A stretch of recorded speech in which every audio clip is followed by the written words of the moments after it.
Hello my YouTube family, कैसे हैं आप सब लोग। Welcome my YouTube channel voice of Nilofer. तो चलिए आज की कहानी शुरू करते हैं। सास की 4 रोटी पर नज़र। माँ, आज अनु की तबीयत ठीक नहीं, उसका सर दर्द से फटा जा रहा है, हरारत भी है, इसलिए पूरे दिन से रेस्ट कर रही है।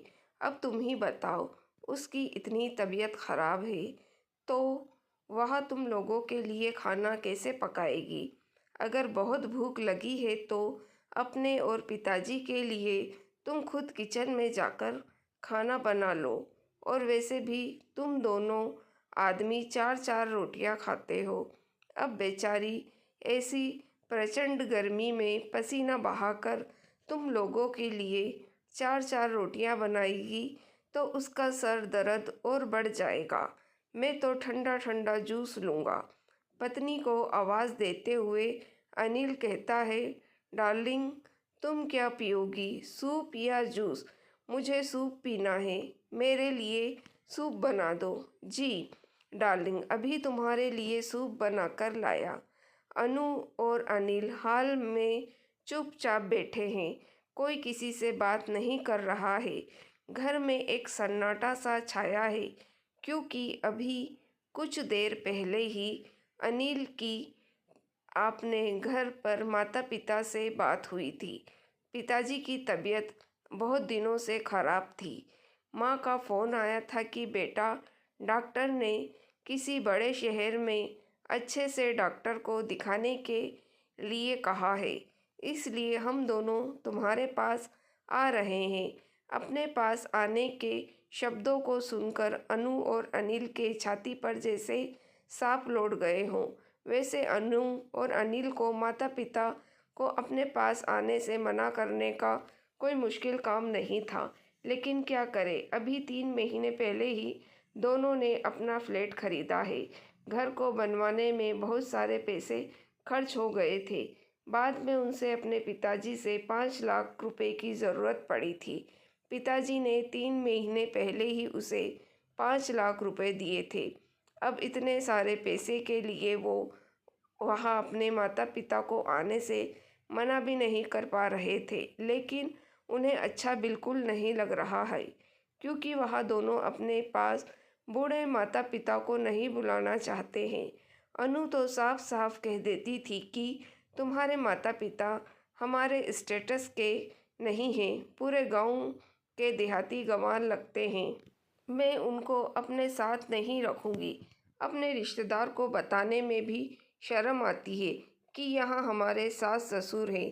अनिल कहता है, अनु बुलाना तो मैं भी नहीं चाहता, लेकिन अभी मना करूँगा तो माँ को लगेगा कि पैसे मांगना था तो मुंह उठाकर हमारे पास चला आया, लेकिन हमें कुछ दिनों के लिए इलाज के लिए भी नहीं बुला सकता।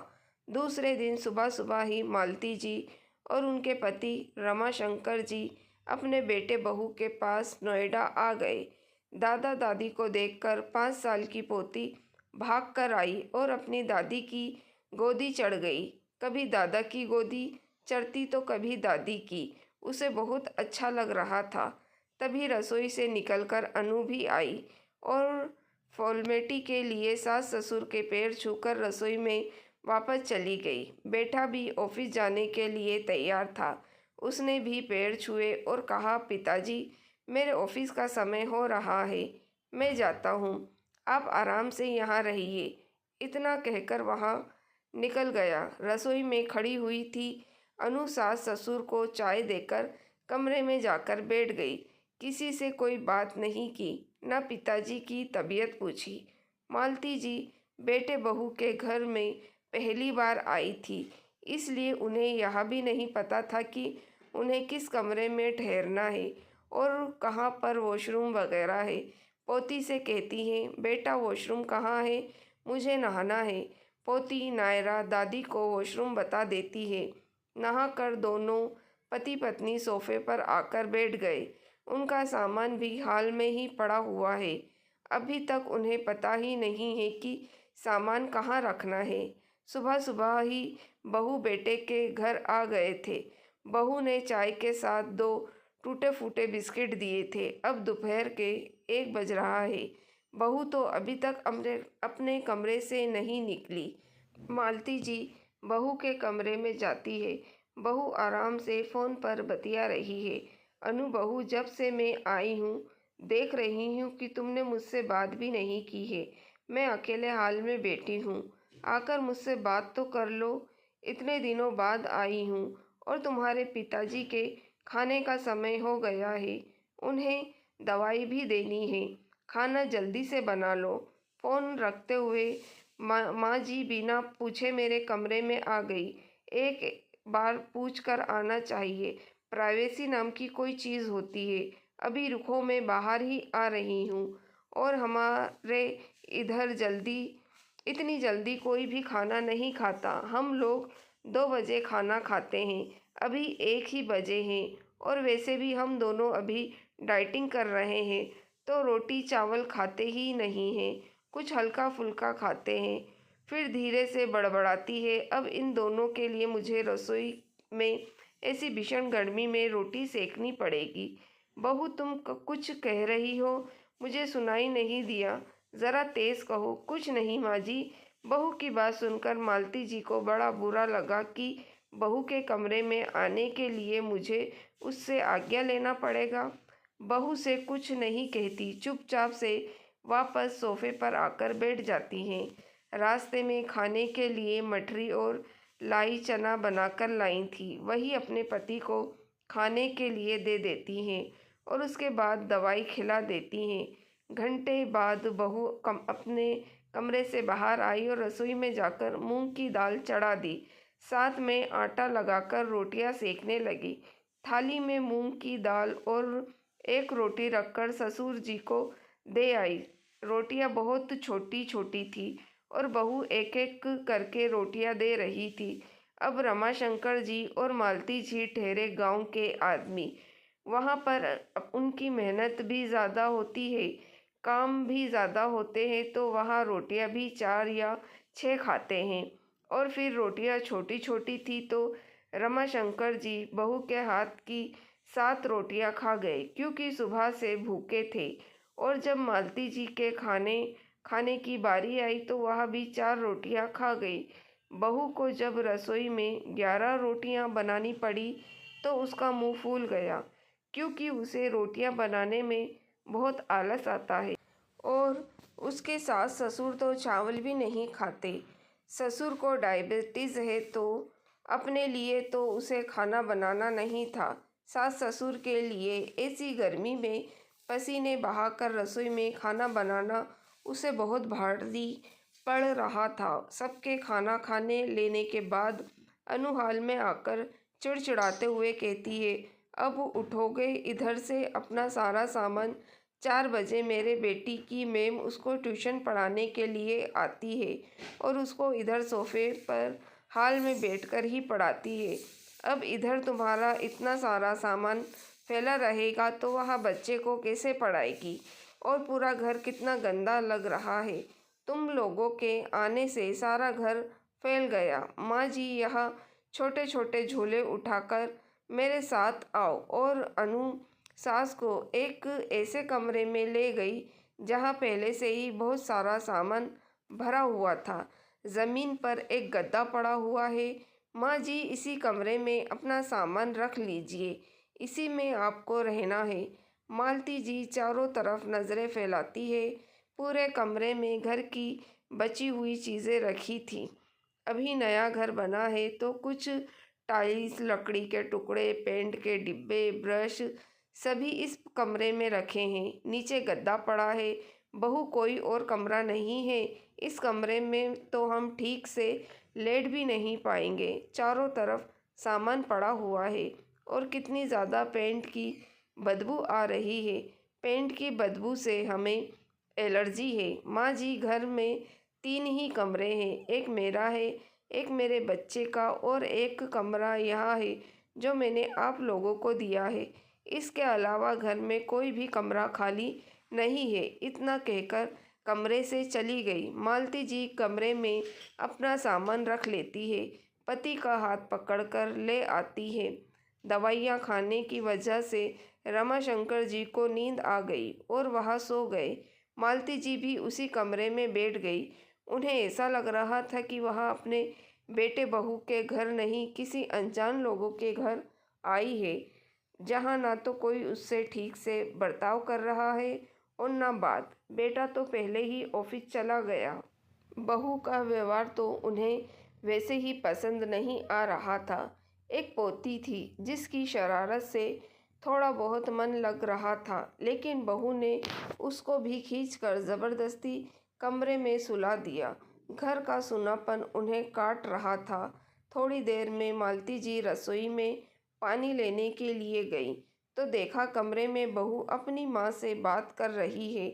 माँ, यह बुढ़ा बुढ़िया मेरी छाती पर मूंग दलने के लिए आ धमके। मुझे तो बिल्कुल भी पसंद नहीं आ रहा है। और पता है, बुढ़ा बुढ़िया 4-4 रोटियां खाते हैं।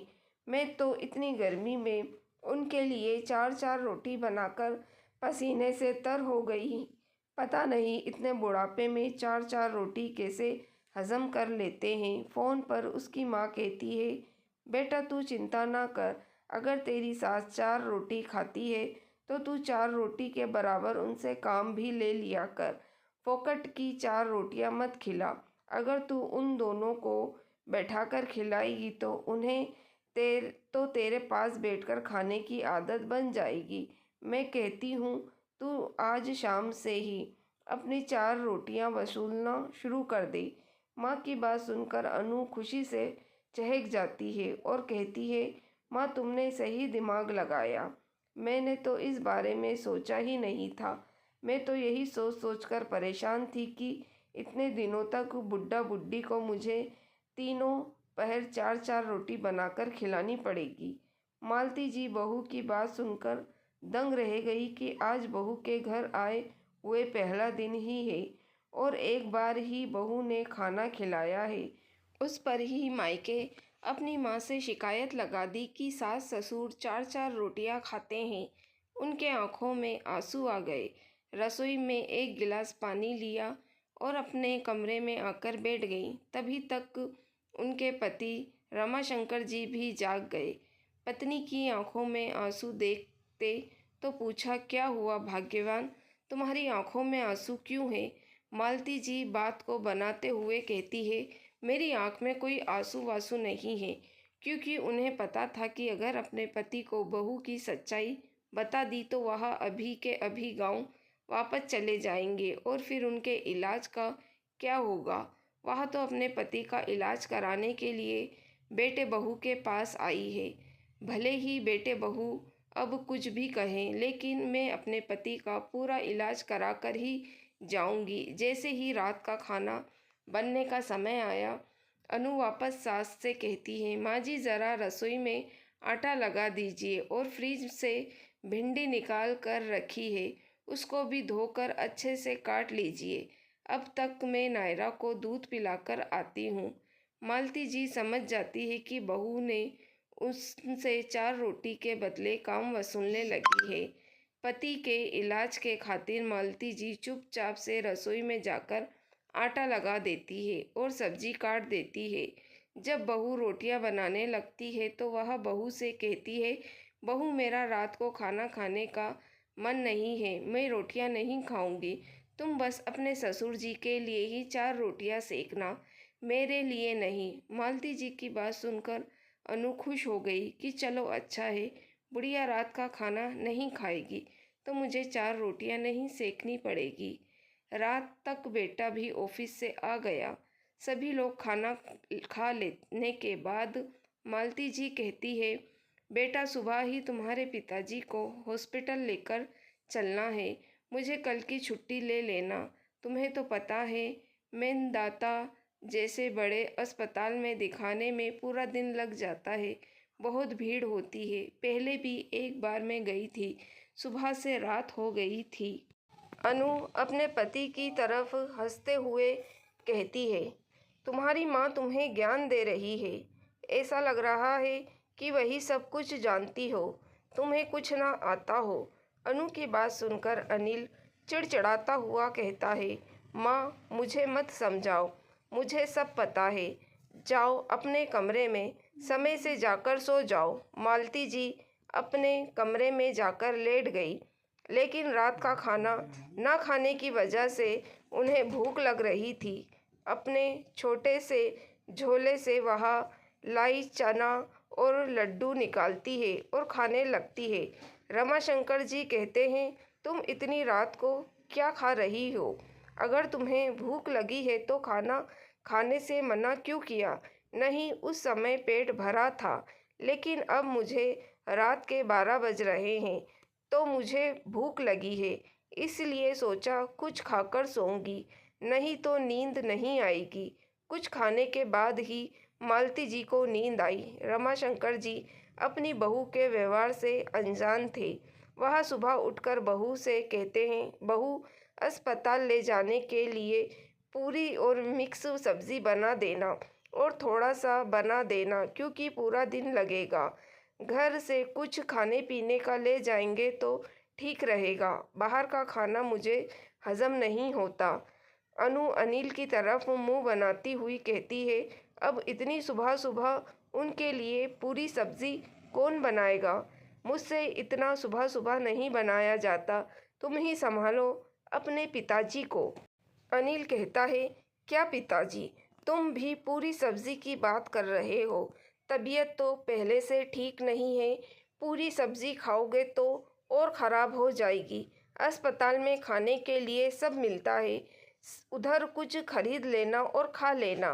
बेटे की बात सुनकर रमाशंकर जी उसका मुंह देखते रह जाते हैं कि ऐसा भी क्या कह दिया जो बेटा इतना चिड़चिड़ा रहा है।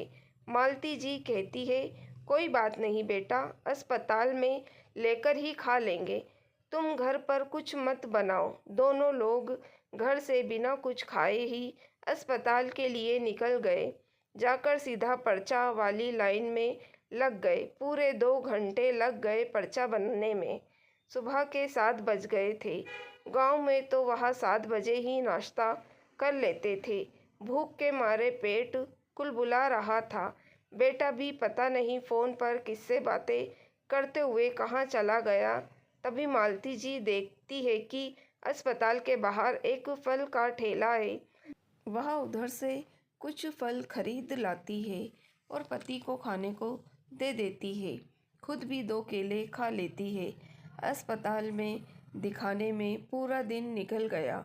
डॉक्टर ने बताया कि रमाशंकर जी की किडनी में पथरी है, जिनका ऑपरेशन करना पड़ेगा। 2-3 दिन में ही डॉक्टर ऑपरेशन के लिए कहता है। तब तक के लिए मैं कुछ मेडिसिन लिख देता हूँ ताकि उनको दर्द न हो। शाम को जब वह दोनों वापस आए तो बहुत ज़ोरों की भूख लगी थी। किसी तरह से फल खाकर अपना पूरा दिन निकाला था। सोचा था घर आकर उन्हें खाना मिलेगा, लेकिन यह क्या, इधर तो बहू ने खाना ही नहीं बनाया। मालती जी रसोई में पति के लिए खाना परोसने को गई तो रसोई में कुछ बना ही नहीं था। हाल में बैठे हुए बेटे से कहती है, बेटा, बहू ने आज खाने में कुछ नहीं बनाया, तुम्हारे पिताजी को बहुत तेज़ भूख लग रही है। झुलझुलाते हुए अनिल कहता है, माँ, आज अनु की तबीयत ठीक नहीं थी, उसके सर में बहुत तेज़ दर्द था, इसलिए पूरा दिन से रेस्ट कर रही है। अब तुम ही बताओ, उसकी इतनी तबीयत ख़राब है तो वह तुम लोगों के लिए खाना कैसे बनाएगी? अगर इतनी भूख लगी है तो अपने और पिताजी के लिए तुम खुद ही खाना बना लो। और वैसे भी तुम दोनों 4-4 रोटियां खाते हो। अब बेचारी ऐसी गर्मी में पसीना बहाकर तुम लोगों के लिए 4-4 रोटियां बनाई तो चक्कर खाकर गिर पड़ेगी। मैं तो अपना जूस पीऊँगा, खाना नहीं खाऊँगा। पत्नी को आवाज़ देते हुए अनिल कहता है, डार्लिंग, तुम्हारे लिए क्या बनाऊँ? मैं सूप पीऊँगी, मेरे लिए सूप बना देना। यस डार्लिंग, अभी बना कर लाया। अनिल की बात सुनकर रमाशंकर जी को बहुत गुस्सा आता है। वह बेटे से कुछ कहने को होते हैं कि तभी मालती जी हाथ पकड़ लेती है। छोड़ो, हम जिस काम से आए हैं वह काम करते हैं, बाकी कौन सा हमें इधर रुकना है। पूरे दिन से थकी हारी होने के बावजूद भी मालती जी रसोई में अपने और पति के लिए खाना बनाती है। अपने लिए वह सिर्फ 2 रोटियां ही बनाती है। बेटे बहू की बातों और व्यवहार से दोनों ही बहुत आहत हैं। रमाशंकर जी कहते हैं, भाग्यवान, मुझे बहू बेटे का व्यवहार कुछ ठीक नहीं लग रहा है। क्या बहू हमारे लिए खाना बनाकर नहीं रख सकती थी? तुम दिन भर से अस्पताल में व्यस्त थी और आकर खाना बनाया है। मैं देख रहा हूँ, जब से आई हो बहुत कम खाना खा रही हो। नहीं, ऐसी कोई बात नहीं है। शहरों में घर छोटे छोटे होते हैं, ज़्यादा चलना फिरना नहीं होता तो खाना पचता ही नहीं, इसलिए कम खा रही हूँ और कोई वजह नहीं है। मालती जी सिर्फ अपने पति के इलाज के खातिर चुप थी। 2-3 दिन बाद पति का बहुत अच्छी तरह से ऑपरेशन हो जाता है। उसके 5 दिन बाद उन्हें अस्पताल से छुट्टी भी मिल गई। इन 4-5 दिनों में मालती जी को बेटे बहू का रवैया समझ में आ गया था कि बहू खाना बनाने में बहुत ही कामचोर है। उसे रसोई में हाथ डुलाना बिल्कुल पसंद नहीं है और हम दोनों का खाना भी बहू बेटे दोनों को ही खटकता है। इसलिए बहू बेटे के रवैये को देखकर मालती जी ने भी खाने पीने का रास्ता निकाल लिया। अब वह जब भी अस्पताल दिखाने जाती तो ढेरों फल भर कर ले आती और वही खाती। ना तो खाने के लिए बहू से कहती और ना ही वह खुद बनाती। बहू ने देखा कि आज पूरा दिन निकल गया और सास ससुर ने खाने के लिए कुछ नहीं मांगा और ना ही सास ने रसोई में जाकर कुछ बनाया, तो वह सास ससुर के कमरे में जाकर देखती है कि आखिरकार चल क्या रहा है, यहाँ लोग बिना खाए कैसे रह रहे हैं। तब तक कमरे से बाहर आती हुई मालती जी उसे दिखाई दी तो कहती है, माँ जी, मेरा सर बहुत दर्द हो रहा है, ज़रा मेरे लिए एक कप चाय बना देना और साथ में कुछ खाने के लिए भी बना देना। मालती जी बहू से कहती है, बहू, तुम तो डाइटिंग पर हो, कुछ खाती पीती नहीं हो और मुझे तो दूध वाली चाय ही बनानी आती है। यहाँ काली चाय मुझसे नहीं बनेगी, तुम अपनी चाय खुद ही बना लो। सास का जवाब सुनकर अनु तिलमिला गई और सीधा सास के कमरे में जा धमकी। बहू ने सास ससुर के कमरे में एक कटोरी में सेब, अनार, कीवी देखे जैसे महंगे फल, तरह तरह के नट्स देख लिए तो हंगामा मचा दिया कि तुम्हारे माँ बाप तो फल पर जिंदा है, कितना खर्च करते हैं, फल और नट्स खाते हैं। और तो और उन्होंने अपने कमरे में जूस के डब्बे भी रखे हैं, तरह तरह के खाने के बिस्किट रखे हैं, नारियल पानी, क्या क्या नहीं खा रहे। कितना पैसा बर्बाद करते हैं तुम्हारे माता पिता। आज तो तुम्हें उनकी खबर लेनी ही पड़ेगी। हम तो शहर में पाई पाई पैसे बचा बचा कर चल रहे हैं और यहाँ लोग फल और फालतू की चीज़ों में पैसे बर्बाद कर रहे हैं। इस इलाज में पहले से ही इतना पैसा खर्च नहीं हो रहा है जो ये लोग खाने पीने में इतना पैसा उड़ा रहे हैं। अनिल अनु की बातों को सुनकर गुस्से में गर्म हो जाता है। माता पिता के कमरे में जाकर देखता है तो उसकी माँ कीवी छिलकर पिताजी को दे रही है। अनिल तमतमाता हुआ कहता है, शर्म नहीं आती है माँ, फलों पर इतना सारा पैसा खर्च करते हुए इतने सारे फल मंगा कर रखे हैं, कौन खाएगा इतने सारे फलों को। हम तो शहर में रहकर एक एक पैसा बचा रहे हैं और तुम इधर इतने सारे पैसे बर्बाद कर रही हो। बेटा, तुम्हारे पिताजी बीमार हैं, इसलिए उनके लिए फल लाए हैं। अभी अभी उनका ऑपरेशन हुआ है, दिख रहा है हाथ पैर कांप रहे हैं। अगर अच्छे से खिलाएंगे पिलाएंगे नहीं तो उनको कमज़ोरी आ जाएगी। तब तक दरवाजे पर डोर बेल बजती है। अनु दरवाज़ा खोलती है तो देखती है जोमेटो से एक डिलीवरी बॉय खड़ा हुआ है।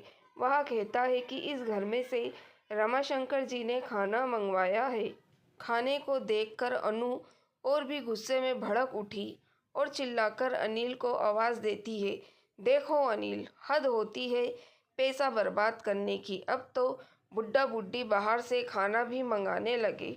अनिल डिलीवरी बॉय के हाथ से खाना लेकर माता पिता के कमरे में ले गया और तमतमाता हुआ कहता है, यह क्या है माँ, तुम घर में बैठे बैठे खाना नहीं बना सकती थी जो बाहर से खाना मंगा रही हो। रमाशंकर जी उठकर बेटे के गाल पर एक थप्पड़ लगाते हैं और कान खींचते हुए कहते हैं, कुछ तो शर्म कर ले बेटा, तेरी बीवी 4 रोटी खिलाती है तो तुम दोनों को अखरती है। हम दोनों को 4 रोटियां भी तुम लोगों को खिलाई नहीं जाती और आज जब हम अपने पैसों से बाहर से खाना मंगाकर अपना पेट भर रहे हैं तो तुम्हें उसमें भी तकलीफ़ हो रही है। बहू बेटे के घर में होते हुए भी मुझे बाहर से खाना खरीदना पड़ रहा है, लेकिन तुम्हें शर्म कैसे आएगी? तुमने तो बेशर्मी का चोला ओढ़ रखा है। अपने फल के लिए और खाने के लिए मैंने तुमसे पैसे नहीं मांगे हैं। पहले तुम अपनी बीवी के से 4 रोटी बनवाना तो सीख लो, तब मेरे ऊपर उंगली उठाना कि कितना पैसा खर्च कर रहे हो।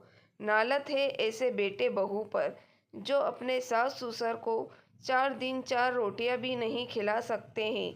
अरे आज जो बाबूजी बनकर बड़ी बड़ी गाड़ी में घूम रहे हो, उसके लिए एक एक पाई बचाकर तुम्हें पढ़ाया है जो इस काबिल बन पाए हो।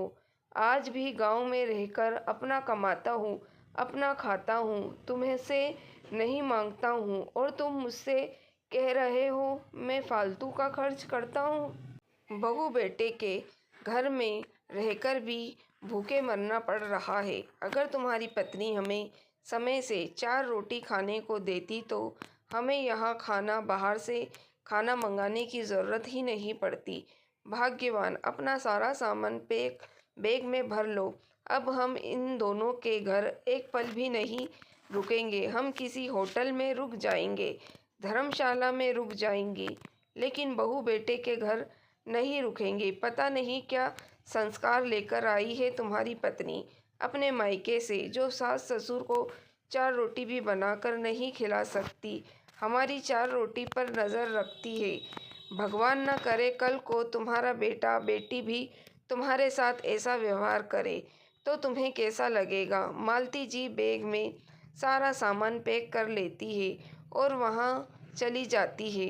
फिर लौटकर वापस आती है तो बेटे से कहती है, घबराओ मत, मैं यहाँ रहने नहीं आई हूँ, बल्कि यह बताने आई हूँ तुम्हारे पिताजी ने 5 लाख रुपए दिए थे, वह सारे पैसे मुझे वापस चाहिए, क्योंकि तुम्हारे पिताजी के इलाज में बहुत सारे पैसे खर्च हो गए हैं। अब हम तुम्हें अपने पैसे नहीं दे सकते हैं। 1 हफ्ते के अंदर मेरे पैसे वापस कर देना। अगर मेरे पैसे वापस नहीं किए तो हमारे पास और भी तरीके हैं अपने पैसे निकलवाने के। तुम्हारे जैसे कंजूस और कामचोर बहू बेटे भगवान किसी को भी ना दे। हम अपने गांव में ही अच्छे हैं। इतना कहकर सामान उठाकर बहू बेटे के मुंह पर दरवाज़ा फट से बंद कर देते हैं और दोनों पति पत्नी स्टेशन के लिए निकल गए।